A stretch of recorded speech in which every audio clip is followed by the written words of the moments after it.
मेरठ में लगातार हो रही सड़क दुर्घटनाओं के बाद अब ट्रैफिक पुलिस सड़कों पर है और वाहनों पर जो बिना हेलमेट लगाए चल रहे हैं या जो अनाधिकृत तरीके से गाड़ियां चल रही है उनको चेक कर रहे हैं, उनका चालान कर रहे हैं। एसपी ट्रैफिक इस समय मौके पर है और प्रवर्तन दल के भी जो अधिकारी हैं वो भी मौके पर हैं और लगातार स्कूलों के बाहर गाड़ियां चेक की जा रही हैं क्योंकि 2 दिन से लगातार घटनाएं हो रही हैं। कई 2 बच्चों की अब तक मौत हो चुकी है। तो इसके बाद इसको गंभीरता से लेते हुए एसपी ट्रैफिक और प्रवर्तन दल के लोग सीधे इस समय मौके पर हैं। आप देख सकते हैं कि ये लगातार अनाउंस कर रहे हैं, लोगों को जागरूक कर रहे हैं कि हेलमेट लगाकर ही सड़कों पर निकले। वाहनों पर जब भी अपने बच्चों को लेने के लिए स्कूल पर आए तो हेलमेट लगाना चाहिए। देखो चेक कर रहे हैं, यहाँ पर अधिकारी लगातार चेक कर रहे हैं। हमारे साथ एसपी ट्रैफिक इस समय मौजूद है। सर, लगातार एक्सीडेंट हुए हैं सर 2 दिन, स्कूली बच्चों के साथ उनकी जान गई है, तो उसके बाद अब क्या कदम उठाएंगे?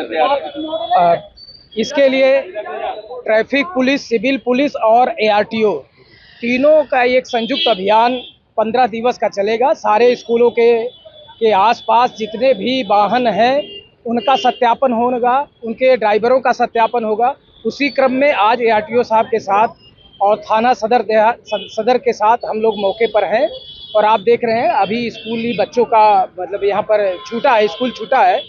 उनको हम लोग जागरूक भी कर रहे हैं कि वो जो उनके गार्जियन हेलमेट पहन के नहीं आ रहे हैं वो हेलमेट पहन कर आए और जिस वाहन से अपने बच्चों को ले आ रहे हैं उस वाहन का फिटनेस सही होना चाहिए, आरसी सही होना चाहिए, डीएल होना चाहिए और जिस क्षमता के अनुसार उसमें बैठाने की है वो होना चाहिए। इसका सत्यापन 15 दिन तक लगातार इंटेंसिव सत्यापन होगा और हम लोग जो नियम विरुद्ध पाया जाएगा उसके खिलाफ कार्रवाई भी करेंगे। सर, कल भी कंकरखेड़ा में जो घटना हुई है उसमें भी कहीं ना कहीं लापरवाही से हुई है और आज भी ऐसी लापरवाही सामने आई जिसमें स्कूली बच्चों की जान गई है। सर, क्या कमियां मान रहे हैं सर, जो कमियां फिलहाल चल रही है?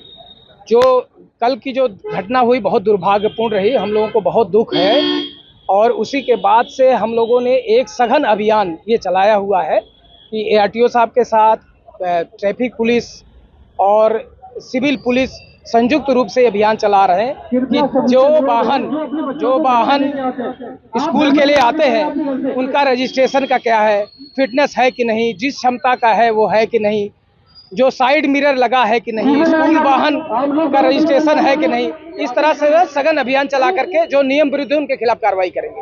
हमारे साथ एआरटीओ प्रवर्तन दल से भी हैं। सर, पूरा नाम क्या सर? मेरा नाम राजेश करदम है। राजेश जी, कल एक घटना हुई थी, उसमें जांच भी हुई है, तो जांच में क्या कमियां निकल के सामने आई है? तो एग्जैक्टली उसमें जो टी पॉइंट है, टी पॉइंट से जो मेरठ सरदना रोड था उस पर वो वैन वाला डिवाइडर रोड से हाईवे पे चढ़ रहा था, तो वो गाड़ी निकल गई और जो ट्रक था वो तेजी से आ रहा था और वो आधा निकल चुका था, बिल्कुल एकदम डिवाइडर पर उसकी दुर्घटना हुई है।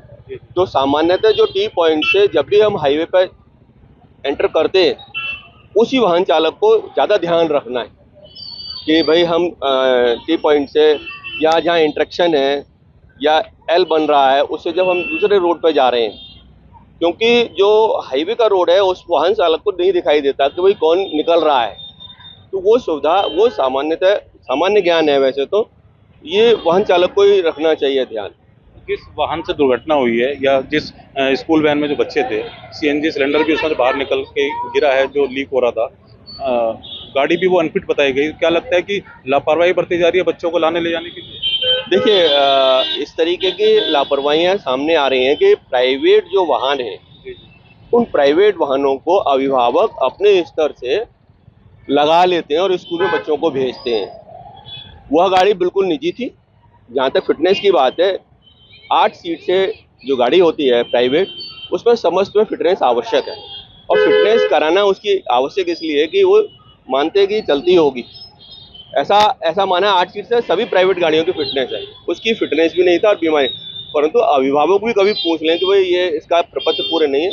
और आज इसीलिए कल भी हम लोगों ने 12-13 गाड़ियां बंद करी थी और सभी स्कूलों को जागरूक भी कर रहे हैं और उनसे लिस्ट ले रहे हैं। आने वाले 15 दिन में, जैसे एसपी ट्रैफिक साहब ने कहा, हम लगातार अभियान चलाएंगे और इसको सत्यापन भी करेंगे कि कौन गाड़ी चला रहा है। अभी हमने देखा है कि आपने 6-7 गाड़ियों को हमने चालान भी और बंद की कार्रवाई भी करी है। तो स्वयं भी अभिभावकों को ये कि अगर कोई गाड़ी लगा रहे हैं तो स्कूल को, अथॉरिटी को बता दें और स्कूल अथॉरिटी से लगा कर उसको अनुबंध करा लें, उसको लीगलाइज करा लें। उसमें टैक्स भी आधा हो जाता है। तो ये थे राजेश कदम जी जो ARTO प्रवर्तन दल से हैं। उनका कहना है कि लगातार 15 दिन तक ये अभियान चलेगा, जिसमें गाड़ियों की चेकिंग की जाएगी और चेकिंग के बाद जो भी अनफिट गाड़ियां होंगी या जहां भी कानूनों का उल्लंघन होगा, नियमों का उल्लंघन होगा, उनके खिलाफ लगातार कार्रवाई की जाएगी और कोशिश की जाएगी कि कोई भी सड़क दुर्घटना ना हो, किसी की जान ना जाए।